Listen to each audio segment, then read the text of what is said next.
Well, hello, ladies and gentlemen. So, after a long period of break, my special guest is back again. One of the most genius Vedic astrologers that you'll come to meet. He's like the walking encyclopedia of Vedic astrology. And today I am bringing him here for a very special video. Something that, you can say is controversial, something more of a mysterious thing. And this is something I have been curious about for the past 2-3 months, because once I started initiating these planets like Uranus, Neptune, and Pluto, it opened up a whole Pandora box for me. And I'm like, who else to better talk to about this than my main man, Ernest? So welcome to Kara's channel, sir. Hi there, Kapiel. Good to see you again. Absolutely. Thank you. So, Ernest, first of all, you need no introduction. We all know who you are. But I have particularly, have had your lessons on your website. I'm still watching them, listening to them. I want to know from your site is the mystery behind Uranus, Neptune, and Pluto on the Vedic side. Were they ever talked about in the Vedic scriptures? And how did you integrate them and implemented them in Vedic astrology? Okay.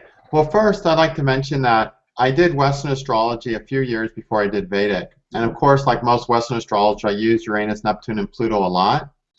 But I didn't understand Uranus, Neptune, and Pluto until I understood Vedic astrology more, and until I really understood Hinduism a lot more. Because Uranus, Neptune, and Pluto are really just integral to the most important parts of Hinduism.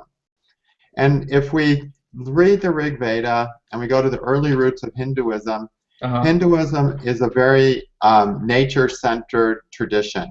Its origins are all in nature. So Surya is the most evoked deity, Agni in the Rig Veda, they're always mentioned, these simple forces of nature.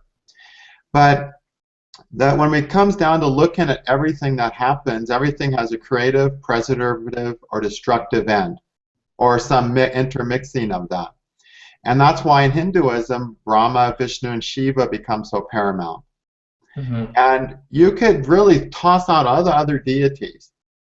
You can get rid of Indra, you can get rid of all of them, but you can't get rid of the Trinity, Brahma, Vishnu, and Shiva.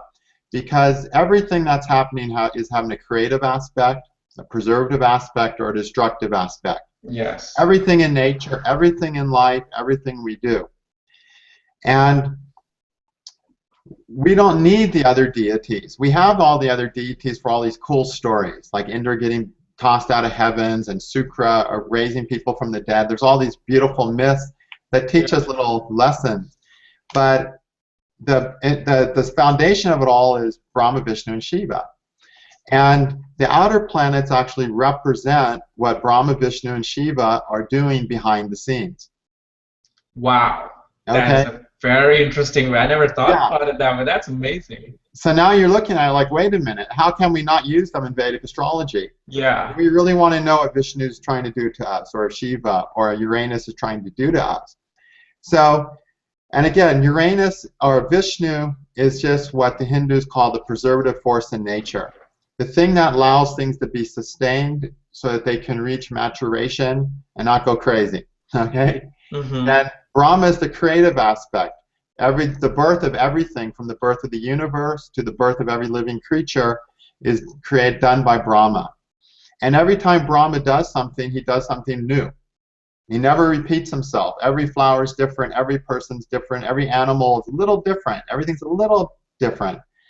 And that's the nature of Uranus. It's about bringing new things up that are always different, because that's Brahma working through that fully. Then we've got Vishnu. So he's the sustainer. And Vishnu, of all the deities, is the most confusing one, I think, for people to really grasp. And we have to remember that Vishnu is the absolute aspect of God that's manifested himself as everything in the world. So right now, me as Vishnu, or Vishnu as me, is talking to Vishnu as Kapiel, and we're both talking as Vishnu to Vishnu as everyone who's listening, right?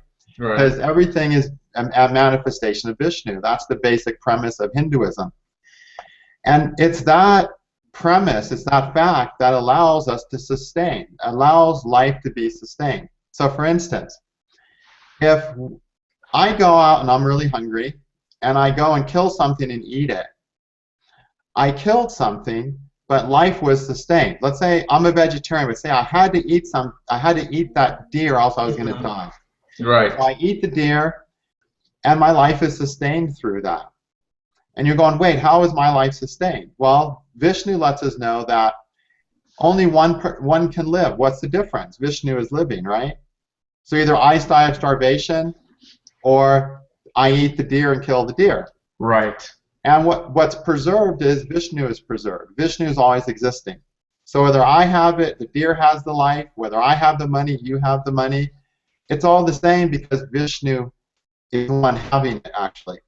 And that's what Neptune is all about in the chart. It's about allowing a person to see those connections that reduce that sense of separation, that there's me and there's you, and there's my life and your life.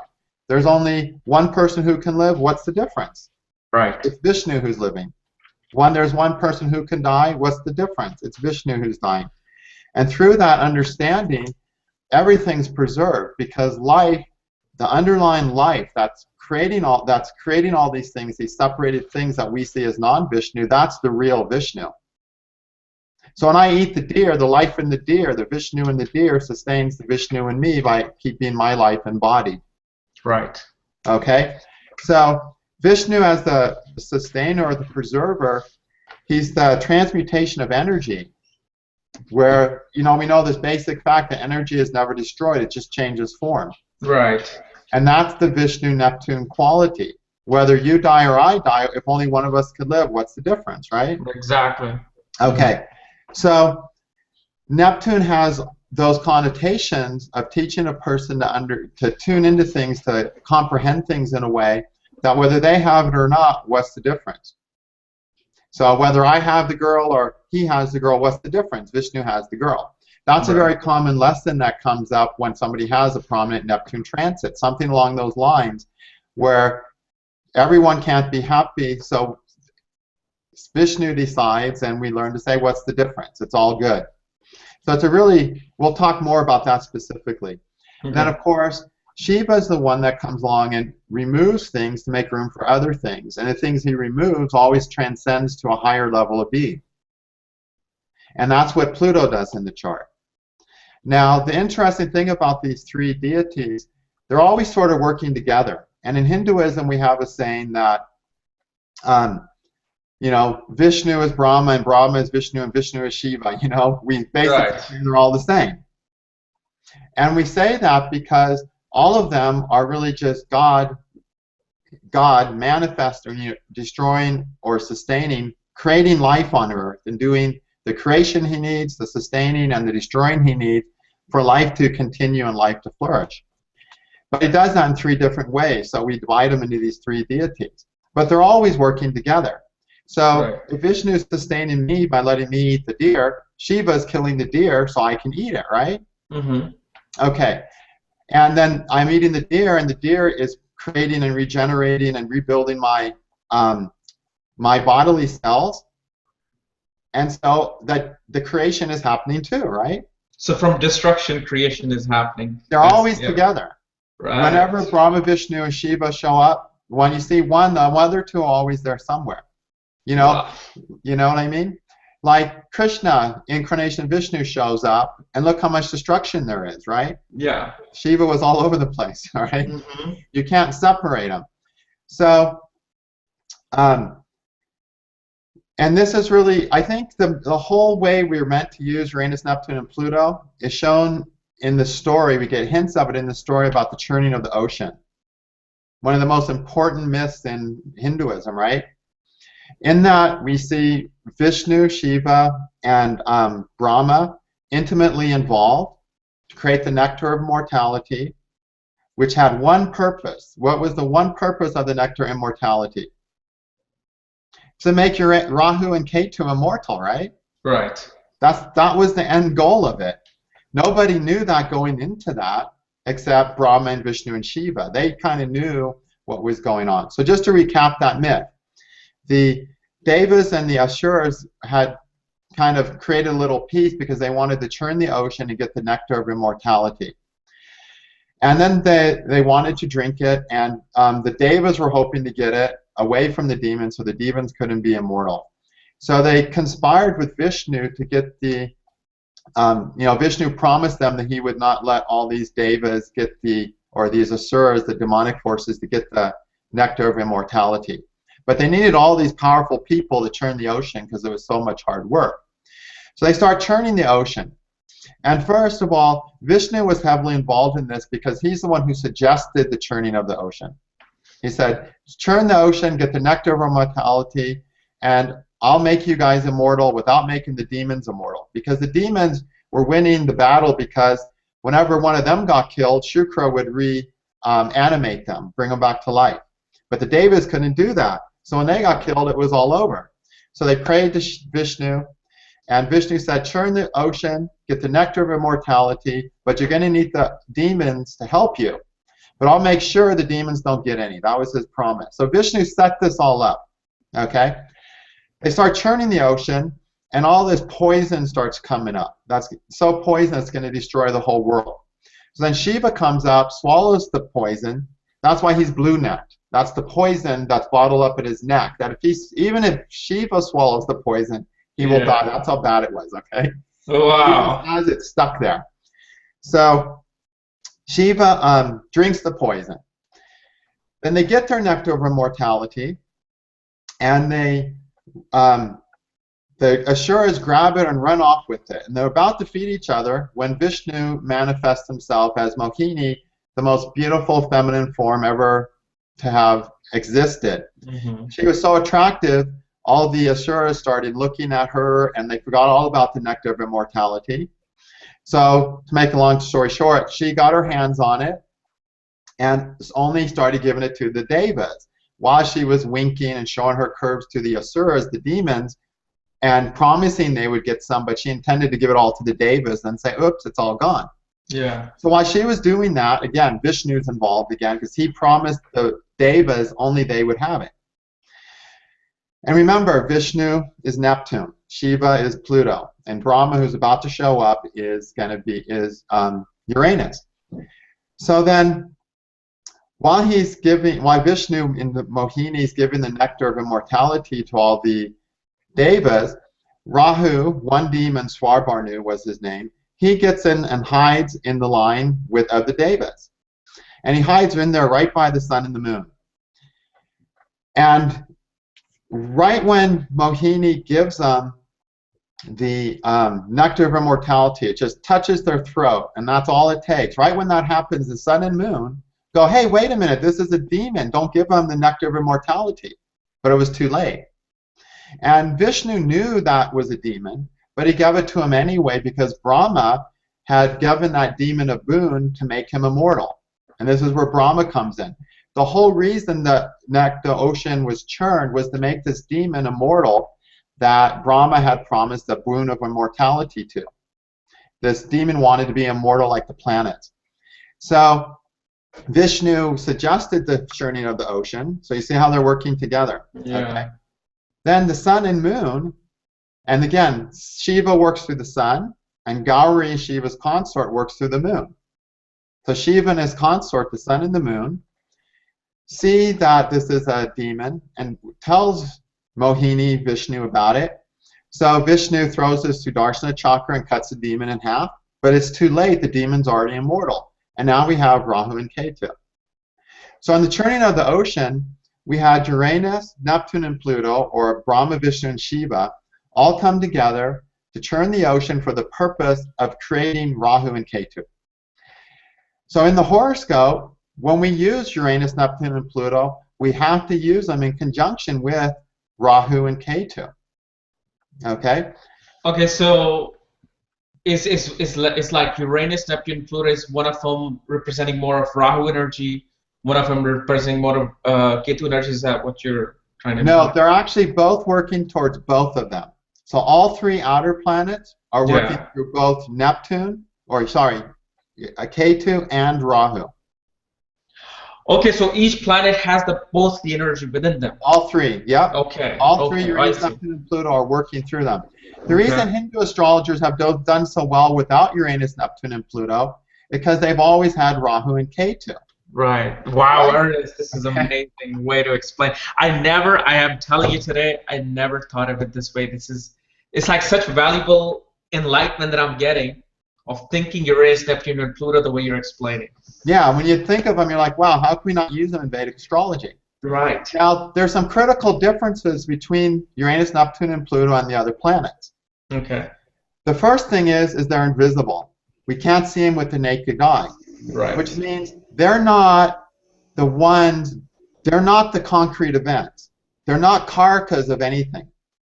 You know, like they don't rule signs. Right. They don't have any concrete value. Saturn has a concrete body we can see. It rules our servants. Okay? Mars rules soldiers. All these planets that have concrete bodies rule concrete things and people in our life. Uranus, Neptune, and Pluto have no concrete forms. That's why we can't see them. So if anyone ever says Neptune rules this, it doesn't. Neptune doesn't rule anything. Right. It doesn't rule a sign. It doesn't rule a type of person. It doesn't rule any created thing. It doesn't rule space travel. It doesn't rule spirituality. It doesn't rule anything. It doesn't rule things. What it is, it's a force that energizes things. It's the force in the background that energizes. Same with Uranus, same with Pluto. They're the background forces that are causing the creation, preservation, and destruction of all the other things of the other planets and the other signs and the other houses. Okay? They're the behind-the-scenes guy. They're Brahma, Vishnu, and Shiva saying, okay, we're going to churn the ocean and we're going to need Saturn, the Kumara avatar, you know? We're going to need Mercury, who is Vishnu manifested. Okay? So here's Vishnu, a male god, who manifests himself as the most beautiful woman ever. Well, how can he do that? Because Mercury's a neuter, right? Right. Where Shiva manifests himself as Hanuman, right? Mm-hmm. But he doesn't manifest himself as a hot monkey, right? A beautiful feminine goddess. You know? Yeah. Okay? Vishnu does that because Vishnu in his manifested force is Mercury, who's androgynous, who doesn't have sex, doesn't have gender. Shiva manifests himself through the sun,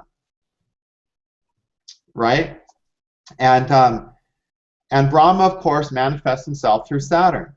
So these different planets, they have their concrete manifestation too, okay? Right. And that's what the Hindu deity books. But when we look at Uranus, Neptune, and Pluto, Brahma, Vishnu, and Shiva as the activating forces, as the forces in behind everything, the creative, preservative, and destructive force. Those are forces, not things, not people. They're forces. That's what we're looking at when we see Uranus, Neptune, and Pluto. And they operate through everything that's happening around us. So one important difference, they're not concrete things. They don't rule concrete things. They're forces that make everything happen. Okay? So like in Western astrology, they say Uranus is related to computer programming, related to work of God. Really? Okay. Forget it. It has nothing to do with any of that. It doesn't rule anything. It's a creative force.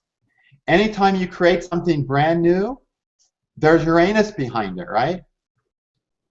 Okay? Mm-hmm. But no, it doesn't rule computers. It only rules computers that first day that computers, it didn't even rule them, but it energized the computers becoming a new thing in the world. But it did that through Rahu, which is technological things. Mm-hmm. 1,000 years ago, Rahu created siege devices, brand new siege machines for storming castles. Well, Uranus energized that new creation. Got it? But it was a Rahu device. Okay? So they're always, but they don't rule that thing. They just, anytime anything new happens, anytime anyone has a new idea, it's Uranus. Okay. In everything. You know what I mean? So the first day of anything, Uranus was there to help make it happen because it had to be new and be created, right? Okay. But the second day, Uranus is out of the picture because it's already been created. So Uranus is done with it. Now he Okay. leaves it to Vishnu to work it with it. Got it?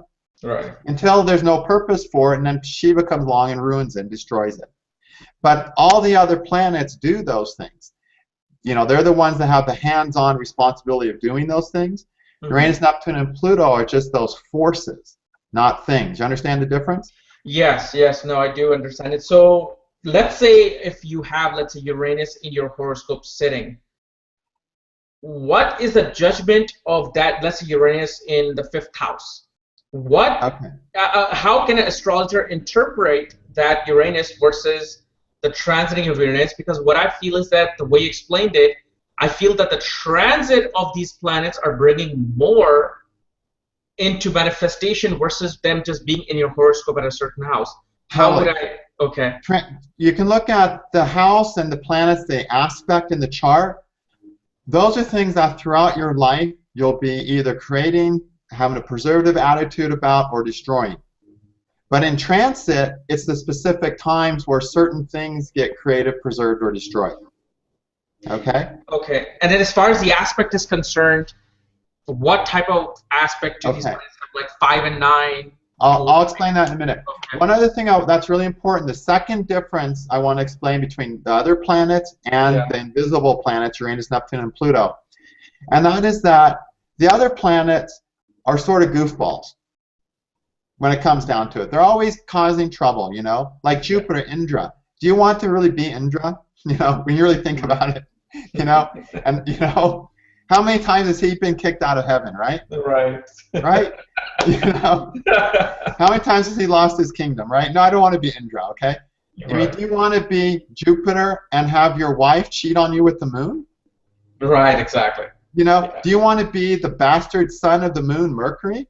Do you want to be the unloved child of the sun, Saturn? Right. No, you know, the only people you sort of might want to be is you might want to be the moon who has 27 wives and gets to have a different wife every night. Right. Or you might want to be the sun who's pretty damn perfect, okay? Yeah. But if you're the moon, you still have to have this sun that you hate, Mercury, Right. you Exactly. know? So it's like, do you really want to be those? But Uranus, Neptune, and Pluto are the forces, Brahma, Vishnu, and Shiva. They're perfect. All the other planets are so imperfect. But Uranus, Neptune, and Pluto, Brahma, Vishnu, and Shiva, they're perfect. So when you're looking at them, you're looking at where perfection is attempting to occur in a person's life. Okay? Well, what is perfection? It's enlightenment. It's realizing Vishnu. It's letting Shiva do 100% of it. You know? Okay. It's being in the creative force of Brahma. That's what enlightenment is. When a person becomes enlightened, there's no more any separation. At that point, there's only the Brahma, Vishnu, Shiva forces. Nothing else exists. Okay? So, those Uranus, Neptune, and Pluto are what are pushing us towards that perfection. So they're only happy with perfection. And that's one of the reasons we consider them sort of malefics. We never are happy really with the things that any of those planets influence, not fully, because we're seeking perfection on some level there. Just like Ketu. In the horoscope, you know that Ketu, if he's not perfect, he's feeling some doubts and insecurities, right? Right. And since he's Yeah. never perfect, he's always feeling doubts and insecurities. Always criticizing itself. Exactly. So he's Because the of that, most yeah. self-critical. And Right. that's the part of the outer planets that's seeking perfection. Now, the other thing we know about Neptune and Uranus, or sorry, Rahu and Ketu, is they're always opposite each other. And the goal is, Moksha Karaka, the producer of liberation, is Ketu, right? Mm-hmm. He's the one who's going to produce perfection in us. But to do that, we have to march out into Rahu and totally screw up and learn all these things where Rahu's at, right? And once we're perfect with Rahu, at that point, Ketu's perfect too. Right. So in the chart, if a person says, oh yeah, I got everything, I got Ketu in the second house, and I'm so good at second house things, but then they suck at eighth house things, Mm-hmm. their Ketu is far from perfect. Because until a person's just as good with the opposite house of where Rahu's in, they're really not that good with Ketu as they believe. So the point I'm making is, Ketu and Rahu need to both be equally balanced in their abilities. If Ketu is better and Rahu is worse, Ketu is not as good as you think, okay? Correct. So the outer planets have that same thing. They strive to make perfection in the house they're with, but until they also have a perfection on the 7th house from them, they're also in balance. So with those planets, the most important consideration is the 7th aspect. Okay. What they're exactly opposite of. Okay? Then I find other aspects that are most important are every aspect of 30 degrees, which are Tajika aspects. Okay. So every 30 degrees, if there's a aspect made, it's there. Okay? So I just look for close aspects with every 30 degrees. Now the different aspects, especially in transit, anytime an outer planet is transiting 30 degrees from any of your planets, you'll feel it. Or if it conjuncts a house. I don't use the aspects to the houses. Okay? So say your sun is at 15 degrees of Taurus. Well, if an outer planet's at 15 Taurus, 15 Gemini, 15 Cancer, 15 whatever, you're going to feel that force. And I found even 30-degree aspects sometimes to be really intense. Okay? Now, how intense the aspect is depends on how damaged your planet is in your chart. Okay, like I've got a really good Mercury. Whenever Uranus, Neptune, and Pluto hit my Mercury, it's just totally amazing. Even Pluto is like, wow, that wasn't a big deal. But my moon. Wait, Ernest, I can't hear you. You're frozen. I think your connection just got frozen. I don't know if you can hear me. Sorry, guys. I am. Hello? Hello? Are we Yeah, back? okay. Yeah. You were frozen there for a while. I think it's just my internet. Okay. Okay. So if the planet's troubled in the chart, when the outer planet comes, it'll be a more painful trip. Okay? But every 30-degree aspect's important.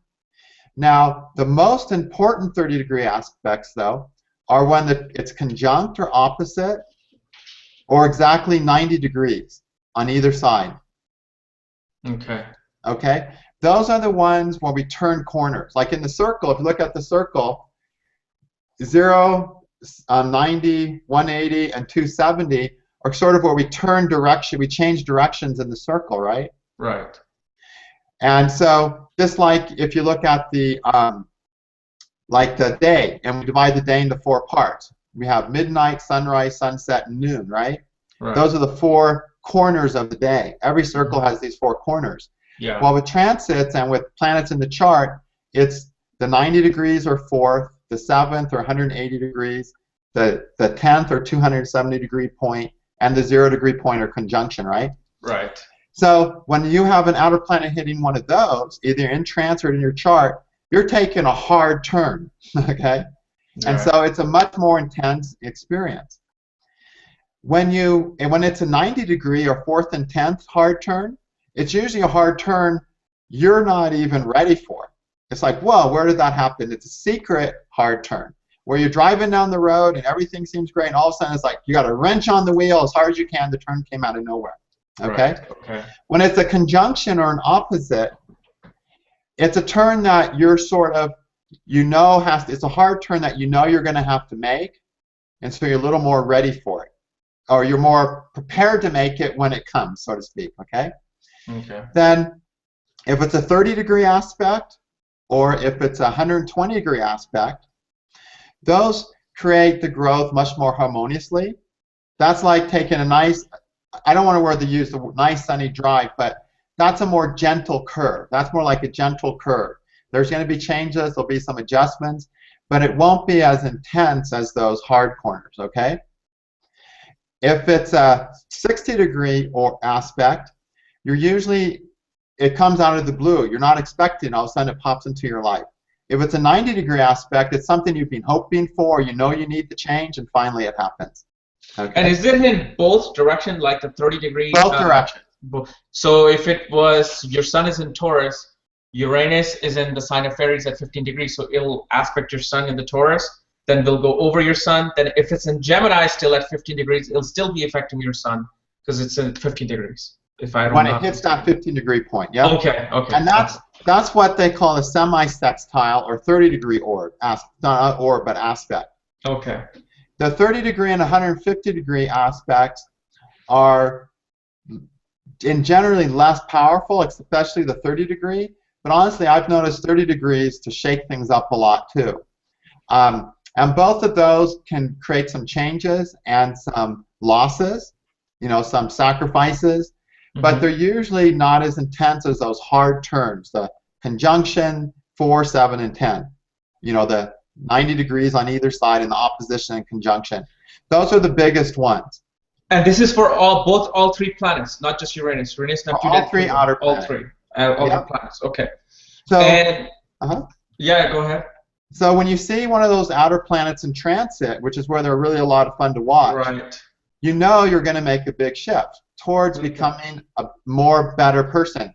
You know how all the time we're always talking about, oh, I need to do this, and I need to become better at this, and I need to become more emotionally independent, or I've got this issue and I have to improve it, or I really need this change in my life. But the truth is we never do any of those completely. We never really do them until we have a Uranus, Neptune, or Pluto hit. We don't become different people until we do. A person can sit there and say, oh, I need to get a job I like. I need to get a job I like. I need to get the job I like for 20 years, and they don't get the job they like until Uranus comes along and hits their ascendant lord, and then boom, their career path gets changed, and they create a new career path. So they're really a good thing to do if you just want to see the bigger times of changes in a person's life, like when life is actually going to shift, or when a person's going to shift internally. We're just not going to make a shift until then. Like a person can have Saturn crossing their ascendant, and they can have a couple planets in their ascendant. Saturn can just be torturing them for every time it hits one of those planets in their ascendant. They'll be hating life. But they won't change in a huge way, in the way they really need to, until Uranus, Neptune, and Pluto gets involved. Right. Okay. Because that's when we become more perfect. That's when Brahma, Vishnu, and Shiva take an interest in us. And that's when life becomes meaningful. Otherwise, we're just kind of burning our karmas. We're enjoying our good karmas, suffering our bad karmas, big deal.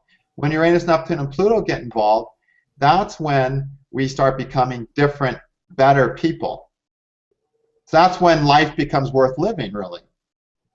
But if you look at the transit, is one more destructive than the other? Like Uranus versus Pluto or Neptune versus Uranus? Yes, they all do very different things. Okay. Okay.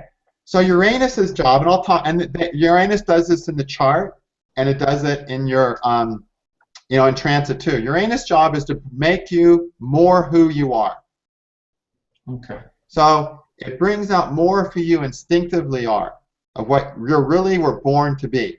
So if Uranus hits your Venus, you're going to relate in a way that's more true to who you really are. Wow, amazing. Now, if that means your current relationship is not that, you're going to shake that relationship up and maybe leave it, or definitely stir it up, and that your relationship will change. Okay? And then that person may disappear, but they might not. It just might stir it up and change. If Uranus hits your sun, or actually one of the most interesting is Uranus hits your moon, then a person becomes much more emotionally independent, and their codependence, that they've been acting happy when they're not happy, acting like they like something when they really don't, smiling at their friends' jokes even though they don't think they're funny, they stop all that, and they start emotionally responding more how they really are. Okay. So Uranus always brings out more of who we really are, and brings out, we're all meant to be here as a unique, different thing. But we so often get into these ruts of just following what everyone else is doing without really thinking. When Uranus comes along, we shift more into becoming the type of person we're really meant to be. So it's a very creative time. It's when we're being created into more what we're meant to be, because that the process of being what we're meant to be is a lifetime process. Okay. So we're born, and that's one step of our creation, right? The creation of our body. But then throughout life, we're constantly becoming more of who we are. And that means letting go of baggage, letting go of ego hang-ups that are keeping us from being who we really are. And a lot of the reasons we do things in life, our motivation is because of fear and worry and negative thinking. Right. So if somebody who really wants to paint is programming and 60 hours a week because they're scared about paying a living, they're not being who they are, right? Right, exactly. They're being as a slave to their fears, which is Saturn. Yeah. Uranus comes along and hits their Mercury or maybe their Venus or even their Mars or their ascendant lord, and all of a sudden they quit their job and they start painting, being who they are more. So Uranus literally allows them to let go of that fear. And it's interesting, Western astrology myth, Uranus was thrown into the underworld by Saturn. Uranus is the father of Saturn, actually, in Greek mythology. Okay. Saturn wanted to rule, so he took Uranus and threw him into the underworld, which is our fears throwing our individuality away. And our individuality wants to come out and say, this is what I'm like. I'm not going to let fears or insecurities or what people say or other people's judgments change who I am. And when Uranus comes along, you stop some of those things and become who you are more. And so in a person who's very suppressed, it can be an extremely, destructive period, but it's not. It's a period where they're being created. But you can't create without Shiva being there too, right? Right. Because they're always together. Remember I said Uranus, Neptune, and Pluto, they always show up together. Or sorry, Brahma, Vishnu, and Shiva, they're all one. Yeah. So it might be Uranus, meaning it's a Brahma force to create who you really are more. Shiva might be part of it. If anything needs to be destroyed, he's going to be there. And the things you need to hold on to, Vishnu is going to help you hold on to them. Okay. So you don't totally lose it and ruin your whole life during that Uranus transit. So Uranus is making it who you are. It's the most fun one. Okay. And it's not always fun for everyone around you, though. Yeah, exactly. Because you might change and they might not like you anymore, right? Uh-huh. But it's the most personally fun transit. Sometimes it can be a little intense. If you've really been doing some things unconsciously, you'll realize, oh my God, this isn't working, and have a sort of an explosion. But it's still the most fun one because it's so liberating. There's nothing better than being you, right? Right. Okay, so that's Uranus. Then what about Neptune? Hey, Neptune is really fun because, like I said, Neptune is Vishnu, the Vishnu force, the preservative force. But the preservative force is not, I'm going to put you in formaldehyde and you'll exist forever. What's preserved is life and energy and love. They're constantly changing form, though. The only way preservation happens is because Vishnu is changing form. You understand? Yes. So let's say I love one person, okay? And then let's say that person dies and I love another person. It's still, love is sustained, see? Yeah, you just transformed it into I just love a different person now. Yeah. Big deal. So when Neptune transits come, the energy is sustained but transferred. Okay? And that usually happens because there's something that's important to us that life won't allow for. So we have no choice but to transfer that energy to where we can enjoy it. Okay? If I want to have love, I can't have love with the person I want to have it, but Neptune says that's okay. Have love with the person you can have it with. You know what I mean? I see, okay. Transfers the love. So Neptune is never about the form. It never cares about the form. In fact, when Neptune transits come, especially those hard ones, the hard turns, the 90-degree ones especially, okay? Yeah. And the opposition and conjunction, when Neptune comes on those, the form that you have hopes for your happiness is not going to be available. You will not enjoy it. Something will be wrong with it. It was not going to love you back, or it won't be available, and you will not get it. And as a result, you'll get depressed, and you'll feel sad, and you'll have all these longings that form won't let you fill. But Neptune comes at a time where you're meant to learn to shift that same hope or desire or need to another form. Okay. And it could be in work, in love, with anything, depending on what Neptune's hitting. Okay? So, so when they say that Neptune is unconditional love in Western mythology, is that something, is what? Neptune is completely unconditional. It's not based on form. Okay. It's never form based. So yes, it's whatever it is, it's unconditional. Okay? So for instance, Mars is about focusing our energy to be productive. Mm-hmm. So when Neptune hits Mars, all of a sudden the thing we wanted to focus our energy on to be productive with, we don't get to focus on it anymore for some reason. But now we have all this Mars energy needs to be expressed. So we change it to another form. And the Mars energy of focusing our will to achieve something still exists, but upon another form. Okay. So many people hate Neptune transits because they're so disappointed that they don't get to focus on the form they want. Yeah. That they get all depressed over it. Absolutely. Whereas the way to do it with Neptune is like, wonderful. I could love this and not have it, and love this and have it. Isn't that better? You know, I could love focusing my will and energy on this. I really love that, but I don't get to. But I still get to love doing it. I get to love, and now I get to also love focusing my energy on this and using my will to make this work. So it expands our life to make us find happiness with whatever. So now it's not, oh, I'm only going to be happy if I'm using my energy to make money.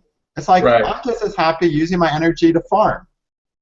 You know, where I'm happy because life is, Vishnu is manifesting through me essentially. And the form ceases to matter. So if we're really attached to the form, Neptune could be so depressing. For people who can't see past the form, Neptune's so depressing. But for people who've got a good Vishnu outlook in life, where they see everything as an aspect of God, Neptune transits are like, whoa, this is beautiful, you know?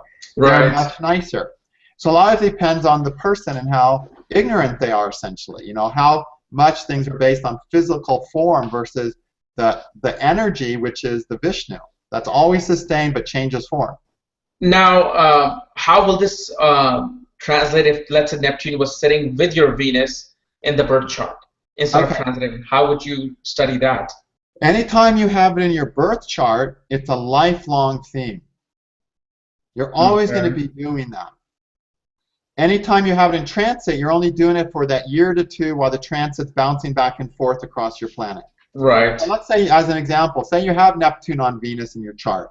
Right. Then you're constantly going to be learning to expand your love, which means have love for every form in front of you. Okay, loving this form as much as this form. Now, that's the goal, but depending on the condition of Venus, the person might approach that in different ways. One person may have a really sexual Venus that's very physically centered and want to have sex with lots of people. Another person won't be very sexually centered, but just have a natural care for people and will just want to care with everyone about everyone they meet. So it comes down to how are they consciously working, and that's the normal planets. What kind of person are they? Are they a caring person, or are they a person who's seeking sexual gratification? That'll determine just how they're using Neptune, Uranus, and Pluto. That's why we can't use those planets properly if we don't use the other planets properly. Right. If we can't read what the other planets are doing, we only can say if and or about Uranus, Neptune, and Pluto. So like Western astrologers don't know hardly anything about the normal planets anymore. You know, they just don't know how those planets make a person think or act hardly, or what those planets will give them. But as Vedic astrologers, we know that, you know. We studied that, and that's all we do. We know that. So once we know that, we can see how Uranus, Neptune, and Pluto is going to have its role in that. You know, it's going to energize that, because that's all they do. A Western astrologer say, oh, you've got this really, Neptune's hitting everything in your chart with hard angles. You'll either become a drug addict or really spiritual.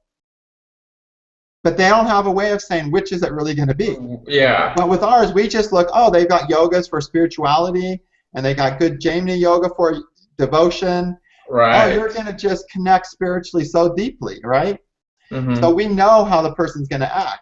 But if we see, oh, you've got the yoga for being a drug addict, then we know, well, all this Neptune is you're gonna experience the oneness with everything, the change of energy by taking drugs, right? Or Okay. maybe there's a Yeah. mix of both. Then at different times they'll do different ones depending on the dashas, right? Yeah. So it's a mistake to only use your outer planets for 90% of the reading and use the other planets for 10%. We have to read the person, their conscious mind, their conscious abilities, the karmas they're going to do, which are the other planets. Uranus, Neptune, and Pluto just let us see, is there a preservative, creative, or destructive quality into it? Are they doing that with that energy behind it? So that means, so let's say if then Pluto's transit is going to be destroying something to create ways for something new then, when it goes over planet or Okay, let's look at them as a triangle. We've got Uranus, Neptune, and Pluto. right, Uranus makes us more of who we are. Now right, that there's more of who we are, we're more fulfilled, which means we can more readily change forms and not be depressed. yeah, We changing forms, we get depressed. I want this, not this, because we're empty, right? mm-hmm. But Uranus fills us with ourselves, and then Neptune is next, and we can then, because we're more fulfilled, we can connect more to things in fulfilling ways. Right, But then, even though we're more connected to things, Mr. Ego is still in the picture, looking for its ego security. And what is ego security? The ego only cares about one thing. It wants to convince itself that it exists. yeah, But it doesn't exist. But it'll do anything to prove and make it feel like it exists. Tell me I'm important. Tell me you hate me. Just tell me I am. That's what the ego yeah, does all day, right? right, absolutely, And so even after we've made a deeper connection to life through Neptune and we can change forms, there's a part of their egos there seeking validation, wants to be proven to exist. When Pluto comes along, it takes the ego's head off. That's what Pluto, Shiva's really all there for, destroying the ego. Okay? So Pluto transits hurt the most. Unless the person has a really good planet, a Pluto transit to that planet really, really is going to hurt. Because all the person's ego needs, which means everything the ego has invested in that thing, for that thing to return back and say, yeah, you're right, Mr. Ego, you actually exist, Pluto's going to get rid of any of that stuff. And so the ego's left with nothing to make it feel like it's real, and that's the painful state of the ego. That's what hurts. At that point, the ego has one choice, to vent and kick and scream and yell and trash everything around it, or to let go of itself, for the ego to die. If we let go of the ego, we let go of the I and the mind, then more of who we really are comes through Uranus again. And then the cycle starts again. right, Okay? And Pluto, the ego hangs on so long that Pluto usually hits a planet 5 times. Uranus and Neptune usually hit a planet 3 times in comparison. So when they hit, it's like a year of importance in your life, important changes. When Pluto hits, it's like 2 years of getting your teeth kicked in by something, depending what it is. If it's Mars that's getting hit, every idea you had, everything you put your energy into because you think it's right, because you think it's what's going to make your life happy, turns out not to be true, and the ego's left just in a state of panic, basically, a frustrated panic.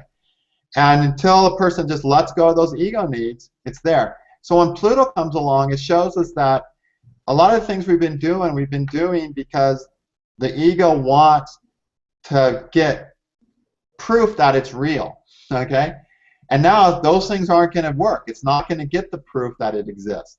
And it's going to go into an identity crisis as a result. An identity crisis is, this is not going to prove what you need to yourself. This isn't going to make you better. This isn't going to make you happier. Everything you invested in it is for naught. And then you suffer. And it's definitely by far the most intense. And oftentimes, it will happen because of the destruction of something. Something gets ripped out of your life that your ego's invested in. Mm-hmm. So now what do? Well, you either cry or the part of your ego that was invested in that thing dies. There's no other choice. Whatever takes place, whatever gets destroyed, is going to take a part of the ego with it. Okay. And the more you try to hold on to that part, the more it's going to hurt. And I always tell people who have a good Pluto transit going on, what hurts? The ego hurts. Who cares? Yeah. That's the attitude you have to have with Pluto. Because there's no other way. Until you let go of that ego need for the planet that Pluto's hitting, you're going to be a hurting unit. You will just suffer. And again, different people have different amounts of, Pluto doing different things in their chart. But one of the interesting things about Pluto is I use that word where the ego wants to invest. So imagine the feeling you get when somebody says, if you just get $1, I can make you a millionaire in 6 months. But say you don't have $1. Think how hard you're going to work to get that dollar. Right. That's all you're going to think about. I need $1. And nothing else matters. Oh, there's all this food I can eat. I don't want the food. Just give me $1. Oh, you want to love me and marry me? I just want $1, right? Yeah. And all you think about is that dollar. Well, same thing happens when Pluto is in the things that Pluto hits your chart in. Your ego wants to find validation in that thing so much. It's really focused on it. It's very compulsive on it. It ignores other things for that thing. Because like, this is it. This is where I'm going to be real. But of course, it never is, right? And so when you get the $1 and you give it to the guy 6 months later, you don't have any money at all. Yeah. Because it's always a bad investment. So where Pluto is in the chart is where people are compulsively, with all their energy, all their will, all their desire, investing that this is it, and it always ends up being fake, unreal, and so they always end up being very frustrated as a result, and in a lot of pain. And in transit, when Pluto comes, it's just a time of something getting ripped out of them, and it's going to happen by that planet getting ripped out of their lives somehow. And with that planet getting ripped out of their lives, their ego has to die, a part of it. So that's Pluto's job, is to kill a part of the ego. That's what he's really destroying. And he only destroys the other things so that the ego gets an opportunity to let go. Because the ego is based on two things, I and mine. I am Ernst, and this is my computer. That's ego identification. Right. I am Ernst, and this is my family. Anytime we say I and mine, we're talking about our ego. We're talking about it doesn't exist. Yeah. The truth is, Vishnu is manifested as me, and my computer is Vishnu too, and family is Vishnu too, right? Yeah. But whenever we say I am mine, we're heading into that valid, I'm going to prove the ego exists by saying I am mine. So when Pluto comes, the thing that we say this is mine gets destroyed. And that's what God does when he wants to save somebody. He takes away the mine. Oh, my money's gone. Oh, my love is gone. My family's gone. My job is gone. Mine is gone.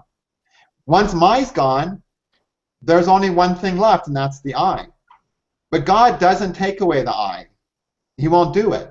Only we can give up the I. So once the mind goes, it hurts so much we don't want to live anymore. So some people shoot themselves. They kill the I. Yeah. But what we're meant to do, or when Pluto comes, you always wish you were dead, you know? Yeah. You're not supposed to kill yourself. You're supposed to kill the I investment in that thing that you lost the mind. You understand? Which ultimately will take you to that moksha, that enlightenment. Exactly. Right? Not because that's the thing that's keeping God flowing through you more, that I consciousness. Right. And once you kill the I consciousness, so Pluto kills the mind, and now your job is to kill the I. Once you kill the I, then you're open for the next planet, Uranus, right? Right. Again, the cycle. Together. Yeah. Once you kill the I, Uranus comes through. And again, they're all working together. So all three of them are that spiritual triangle of more of God coming through us, and therefore being more fulfilled, therefore seeing God more in the world, which is Neptune, seeing God more in the world, being able to let go of more of the I. But when Pluto comes, the triangle starts with kill the ego. So kill the ego. Once the ego's done, God comes through more, and we feel more connected to the universe through Neptune too. So they're always together. But if Pluto starts it, the beginning is rip your ego out, right? When Uranus starts it, because it's a Uranus transit, it starts by you just becoming more of who you are. and out of becoming more about who you are, the natural next step of that, whether Neptune's in transit or not, is that you connect to everything more real, more as Vishnu. And then doing that, your ego naturally lets go a little bit. And it's a really fun way to do it. But when Pluto starts it, it really, really hurts. When Neptune starts it, you're forced to shift form. So you can't say, my woman or my partner anymore. You're forced to shift form into, this isn't my partner, this is my partner now. See the my shifts? Mm-hmm. With Neptune, you shift your my. But that's also part of letting go of the ego, right? Ego, yeah. So that's not as painful a way to start the triangle. But once you shift to your my from this person or this thing to this person or this thing through a Neptune transit, then the ego is, wait a minute, why do I need to be so attached to mine if I just did that shift? So see how the Pluto did its job? Right. So so for an enlightened person, the transit will then never affect them. Once they realize they're not attached to something, they don't want to transform something, they don't want to change something, they don't care for I. There's always different levels, and it never stops. Okay. So it's the like, cycle. Here's God, right? Here's God. Here we are when we start. Here's God, and this is God, okay? This is God. My thumb is us. So when we start the spiritual path, we go, oh, look how close God is. Yeah. And we start moving towards God, and as we move towards God, God gets further and further away. Wow. So okay. The more we grow spiritually, the more we realize how bigger than us God really is. When we first start meditating, we're like, oh yeah, I'll just meditate a couple years and me and God will just be like this, right? Right. The more we meditate, the more we evolve, and we realize how really big the more we realize how big the difference is, right? Right. And it never stops. It never stops. It stopped for Krishna. It stopped for Rama. It stopped for Narasimha. It didn't stop for Buddha avatar. It didn't stop for Parashurama avatar. There's only 3 of the avatars are fully enlightened, even them. The other avatars, even of Vishnu, have some jiva consciousness, some human consciousness in them. And so if there's even a drop of human consciousness, or jiva, consciousness as they call it, in you, compared to divine consciousness, you'll feel the Uranus, Neptune, and Pluto. And that's just getting a little closer to the divine every time. Every time, okay. So according to the Hindu scriptures, only 3 of the avatars are fully divine consciousness: Rama, Krishna, and Varaha. Okay. All the rest had some jiva consciousness. Okay. Okay, which means all of our gurus who are not, really up to Rama, Krishna standards, right? Those gurus still have a little jiva consciousness in them. Okay. And so yes, they will get a little closer in their own journey. They're just so much above us, relevant to us, they're way up there. Mm-hmm. But it's all helping everyone, from the lowest person to the highest, unless your person's a direct manifestation of Vishnu who takes form even without a body, who just manifests himself like Vishnu just manifests Mohini, right? Right. Then then you're still going to benefit from these transits and work through them. But the more evolved you are, you'll do it without getting all ruffled. Where you're really ignorant, you think your life's going to end, and maybe you go shoot yourself when Pluto's there because it hurts so much. Now let's talk about when it comes to Astrology 101, do Uranus, Neptune, and Pluto have anything known as exaltation, debilitation, and do they create yogas? Can they become part of the yoga? No. No, they don't create yogas. They don't have exaltations. They don't have debilitations. They're forces, not things. Okay. So anything in your chart that's influenced by Pluto has the destructive force there to help you that will destroy your mind. Mm-hmm. And in destroying the mind, if you're wise, you'll give up the I. And if you don't, you're going to suffer. That's all there is to it. So my last question to you is more of on the perspective of an astrophysicist. Since they kind of said Pluto is a dwarf planet because they found many other dwarf planets outside, what were you thinking? Okay, so if Pluto is Shiva and we have like 40, 50 different Pluto-like planets in the same orbital going around the sun. What is your study on that part from an astrophysicist? If he was Sure, to from ask you an this. astronomy point of view. Yeah. You know, it's really interesting because they can classify things any way they want. When it comes down to it, that classification may or may not have anything to do with astrology. Okay. You know, so for instance, we've got the sun and the moon, and they're classified as different things. The moon is a satellite of Earth. The sun is a star. Mm-hmm. And then, you know, Earth, Mars, Mercury, Jupiter, Venus, and Saturn are satellites of the sun that are visible, right? Right. With the naked eye. Yeah. Then there's billions of things out there that are rotating around the sun that are satellites of the sun that are invisible, right? Right.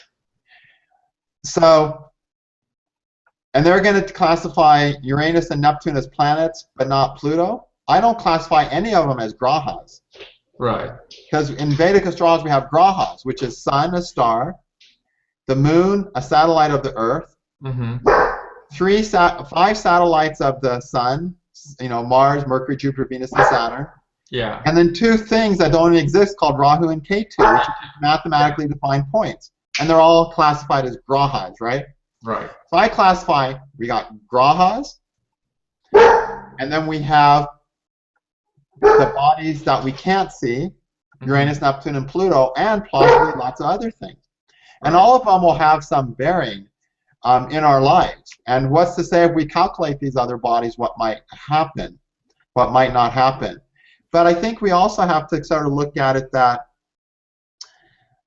these planets, we have to look at when they were discovered, and we have to kind of give a little bit of faith to Brahma for showing us new things at the right time when it's meaningful. Right. So first they discovered Uranus in the late 1700s. Mm-hmm. Interesting enough, at that time, what was going on in the world was democracy was on the rise. Individual rights instead of sovereigns. The French overthrew the monarchy and started democracy.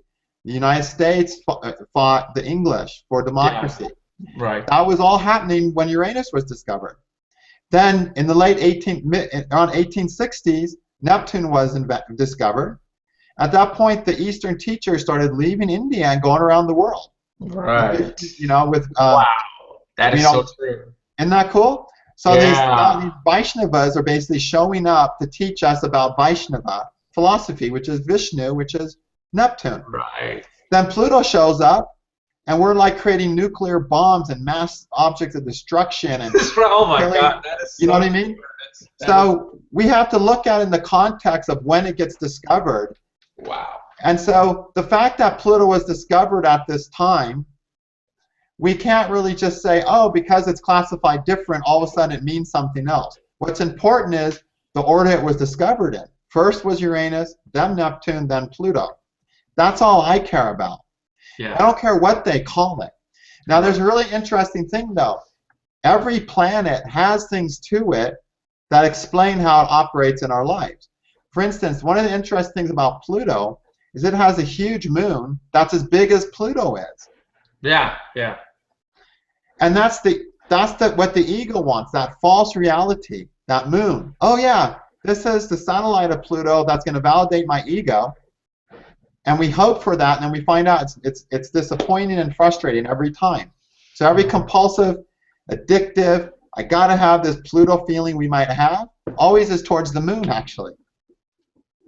And then it's not the real thing. It doesn't satisfy us, and we're left in the dark, which is the Pluto, and we have to let go of that ego, which is the I. So with the Pluto and the moon, we got these 2 things that are the same size, the I and the mind, with the, working together. Mm-hmm. And so we can study these astronomy things of the planets. Like Jupiter has 2 moons that are always 120 degrees apart, and yet Jupiter gives 5-9 special aspects. Is it because of how those moons are? Wow. Yeah. There's all this stuff we need to study as planets to see why they are the way they are in our charts. Why does Jupiter have a big 3rd eye? Yeah. And Jupiter's exalted in this chakra, right? Yeah, yeah. Wow. And he has this big eye, on his Right. planet. Exactly. So the fact that I think it's more important to look at when it was discovered, the order it was discovered in, and use that as our meanings. And then we have to pay attention to the ancient myths. Like, you know, they had, in Greek mythology, they had Pluto, Uranus, and Neptune. They knew, you know, they had these gods. These were gods that we just accidentally named the planets after, right? Yeah. But see, nothing that's this big happens by accident. It happens in accordance with God's will. Right. So I just have to trust that God is sort of running the show, and that we just didn't say, oh, let's just call this Neptune for the sake of it. Yeah, exactly. We're just You know? Now, very quickly, any significance with Charon? Did you know how Western astrologers use this? Comet Charon? Okay, Chiron. Charon, yeah. Yeah. Comets are, you know, not comets, but asteroids. Yeah. Yeah. See, Western astrologers love just trying to figure out anything, adding anything to the chart. Yeah. Because they just don't have yogas. They don't have enough concrete things anymore, and they, you know, they try to find something to blame something on that's right in front of us as a Vedic astrologer. Right. And now, so what I'm saying is Western astrologers do need to get focused on the basic planets more than they have. But with that said, yes, there is meaning to all those asteroids. They do work, and they can add to your interpretation if you want to use them. I would consider them all as a completely different thing. Those asteroids are in the asteroid belt between Mars and Jupiter. And I don't work with asteroids at all, and I'm just starting to think about this right now because you asked me. I haven't really thought much. Because in Vedic astrology, we have so many toys to play with. Yeah, exactly. I'm still playing with my Indian toys, right? Yeah, yeah. my toys in Sanskrit toys. I don't know if I ever have time to get back to my English toys, right? Yeah. So, but if we consider that they're between two very important planets, Mars and Jupiter, and Mars and Jupiter have a very important relationship to each other. Jupiter is the ideals that decide where Mars is going to focus its energy. So if you have a really strong Mars and a bad Jupiter, Jupiter is going to make you do dumb things, but you have all this energy and will to do them. Yeah, that is absolutely true. Yes. Right? Yes. Because Jupiter is the one sort of guiding Mars. And we see this in numerology. Mars is the third planet, right? But Jupiter rules the number 3. Yeah. So Jupiter is ruling Mars and what he does. So you might say, oh, you got an amazing Mars, you know, but then they got a bad Jupiter, and they're using that Mars in a non-Jupiterian way, in a non-benign way, which is contrary to Mars. Mars is always meant to be used under a benign way in accordance with Jupiter, in accordance with the broad understanding. With a bad Jupiter, Mars only sees things narrow and then does something stupid that ends up usually causing more problems than it solved. Yeah. And we see a lot of that because Mars is about fixing problems. That's what he does. And you'll see they do it with everything. The auto manufacturers, there's a law that says, oh, we can't have this in our gasoline. And so they fix one problem and create 10 more, you know? 10 more, or we see this with medicine. Oh, you got like side effects. Take this. Yeah. Oh, and now you got this. There, you know, Mars fixing things, applying our will to make life better, always has to be done in the concept of the broad picture with a broad understanding of Jupiter. And we see that all the time in modern life. We're creating 10 times as many problems for everything we solve. Wow. So the modern world must have started when Jupiter was in debilitation and Mars exalted, right? Yeah. So, seriously. So, wow. And here we got these asteroids. Yeah. That are right in between these two planets that are dictating how we use our will. So obviously, all those asteroids have something to say about how we're purposely using our will and energy. And that makes them really important, doesn't it? Yes. Yeah. You know, and so using that, we can start saying, okay, let's look at it in that context. But also we have to look at then, we also have to pay attention to Mars and Jupiter, right? Yeah. If Mars and Jupiter are trashed, how do you think Chiron could behave? Yeah, exactly. He's going to act like a drunk person on roller skates.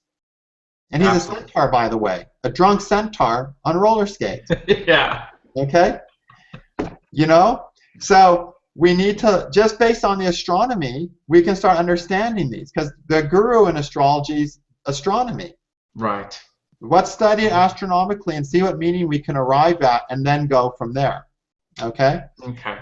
All right. So, Alright.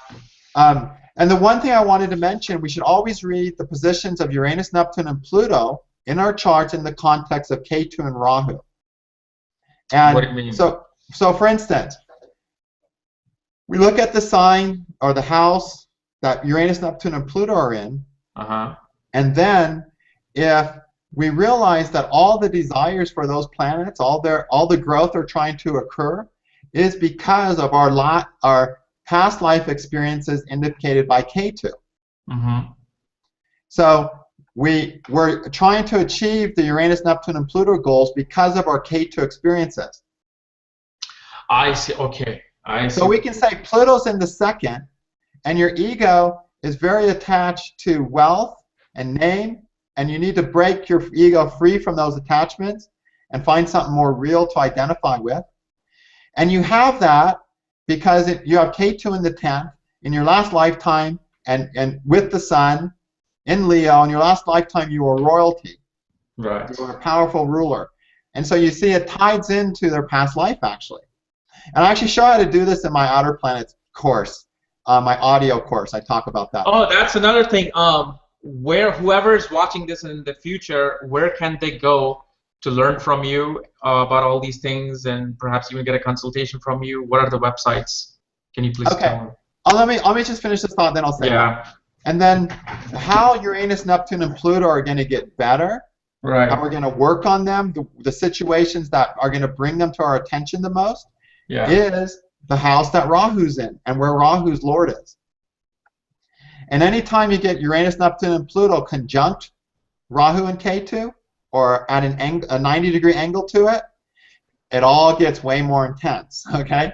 Yeah. So you got to remember, in the Journey of the Ocean, they were all there to make Rahu and Ketu happen. Yeah. So Rahu and Ketu are sort of the gateways that these outer planets work through. So we need to incorporate them into the analysis. All right.